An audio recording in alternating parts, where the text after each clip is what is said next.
अस्सलामुअलैकुम। आज ग्लूकोनियोजेनेसिस पे बात करेंगे कि ग्लूकोनियोजेनेसिस जो है वो कैसे मतलब क्या है और किस तरह बनती है, ये प्रोसेस किस तरह हो जाता है। अच्छा, ग्लूकोनियोजेनेसिस का मतलब है प्रोडक्शन या फॉर्मेशन या सिंथेसिस ऑफ न्यू ग्लूकोज। ठीक है, synthesis of new glucose.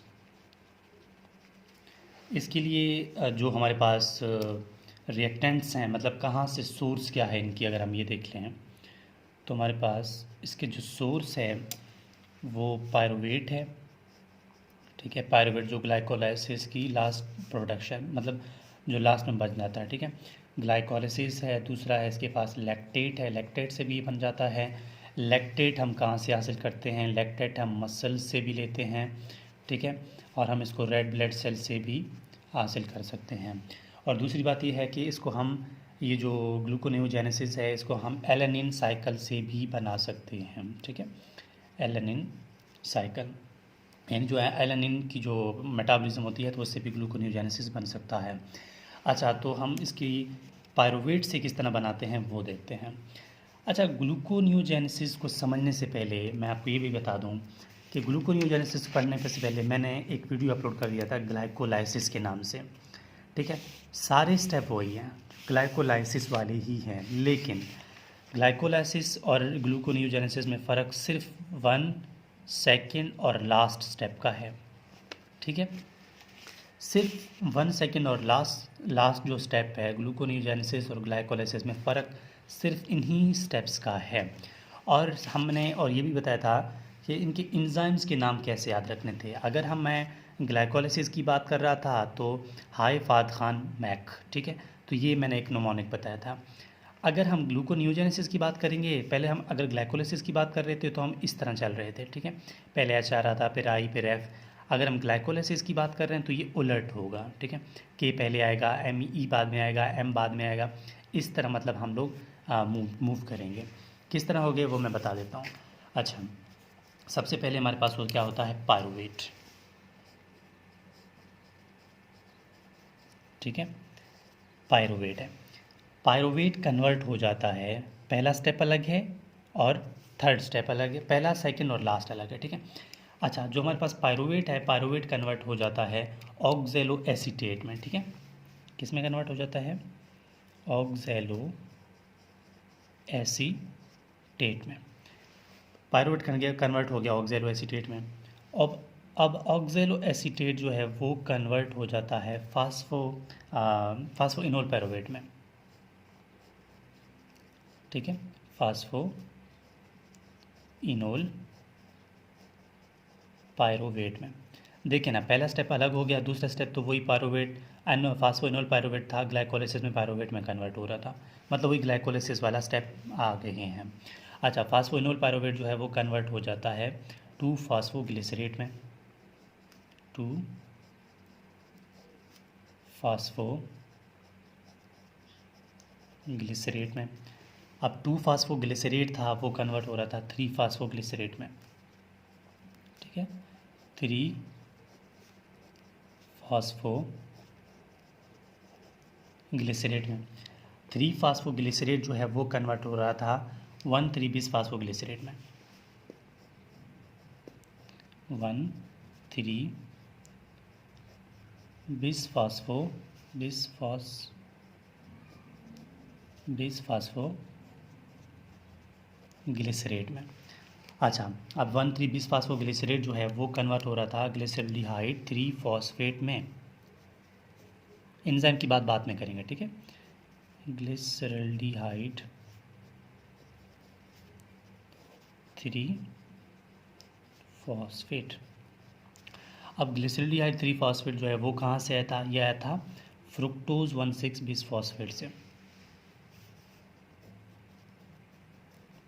Fructose 1,6-बिस-फॉस्फेट। अब फ्रुक्टोज 1,6-बिस-फॉस्फेट कहाँ से आया था? यह आया था फ्रुक्टोज 1,6-बिस-फॉस्फेट जो है यह आया था फ्रुक्टोज 6-फॉस्फेट से। Fructose 6 phosphate. अब फ्रुक्टोज 6 फॉस्फेट जो है ये किससे बनाता है? ये बनाता है ग्लूकोज 6 फॉस्फेट से। Glucose 6 phosphate.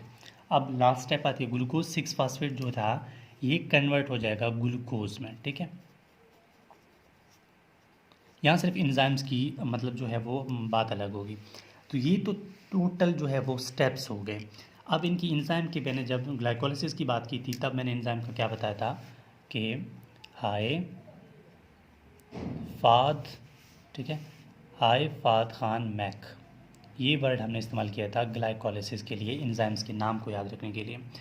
अब पहला स्टेप जो था इसमें तो आएगा ऑक्सीलेज, ठीक है, जो पहला स्टेप है कार्बोक्सीलेज आएगा इसमें, कार्बोक्सीलेज, इसकी हम बात ही नहीं कर रहे, ठीक है, कार्बोक्सीलेज। अब ग्लाइकोलिसिस की बात है तो हम इस मूवमेंट पे चलेंगे, ठीक है। पहला वर्ड क्या आएगा के, तो इस यहाँ पर जो एंजाइम काम करेगा, ठीक है, इस एंजाइम का नाम क्या होगा? अच्छा, तो इसे ये जो एंजाइम है यहाँ पर जो एंजाइम काम करेगा के है तो काइनेज, यहाँ पर काइनेज एंजाइम काम करेगा। अब दोबारा ई वर्ड आ रहा है तो यहाँ पर एनोलेज काम करेगा, एनोलेज। अच्छा, इसके बाद इस स्टेप में क्या आ रहा है? एम आ रहा है तो म्यूटेज काम करेगा, ठीक है। फिर दोबारा के आ रहा है तो फिर यहाँ पर फिर काइनेज काम करेगा, ठीक है। डी आ रहा है इसके बाद डिहाइड्रोजनेज काम करेगा, ठीक है, डिहाइड्रोजिनेज। अच्छा, डी ए आ रहा है, फिर ए आ रहा है तो यहाँ पर दोबारा एल्डोलेज काम करेगा, एल्डोलेज, ठीक है। अच्छा, फिर क्या आ रहा है? ए के बाद एफ आ रहा है तो यहाँ पर फ्रुक्टोकाइनेज काम करेगा, फ्रुक्टोकाइनेज। अच्छा, ए के बाद फिर क्या आ रहा है? एफ आ रहा है, ठीक है। अच्छा, एफ आ रहा था, हमने एफ का फ्रुक्टोकाइनेज लिख दिया। एफ के बाद आई आ रहा है तो हम यहाँ पर लिखूँगा आइसोमरेज, यहाँ पर आइसोमरेज ने काम कर दिया। अब जो लास्ट स्टेप बचा है इस पे एंजाइम फ़र्क है। यहाँ पर तो ग्लाइकोलाइसिस में ग्लूकोकाइनेज या हेक्सोकाइनेज काम कर रहा था, लेकिन यहाँ पर ग्लूकोनियोजेनेसिस है, यहाँ पर जो काम करेगा वहाँ पर ग्लूकोज 6 फास्फेटेज काम करेगा, ठीक है, ग्लूकोज 6 फास्फेटेज ये एंजाइम काम करेगा। तो यहाँ पर कंप्लीट हो जाती है हमारी टोटल ग्लूकोनियोजेनेसिस, मतलब फॉर्मेशन ऑफ न्यू ग्लूकोज। याद रखना ये जो टर्म है एंजाइम्स को याद रखने के लिए बेहतरीन है, ठीक है। अगर हम ग्लाइकोलिसिस की बात करेंगे तब हम इस मूवमेंट में चलेंगे, पहले आई लिखे एच लिखेंगे, हेक्सोकाइनेज, आइसोमरेज, फ्रुक्टोकाइनेज, ठीक है, aldolase, dehydrogenase, kinase, mutase, enolase and kinase. अगर हम ग्लूकोनियोजेनेसिस की बात करेंगे तो हम इसके उलट चलेंगे।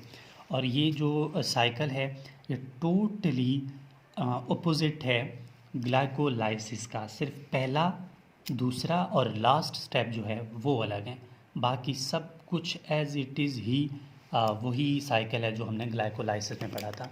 सो this is whole about gluconeogenesis.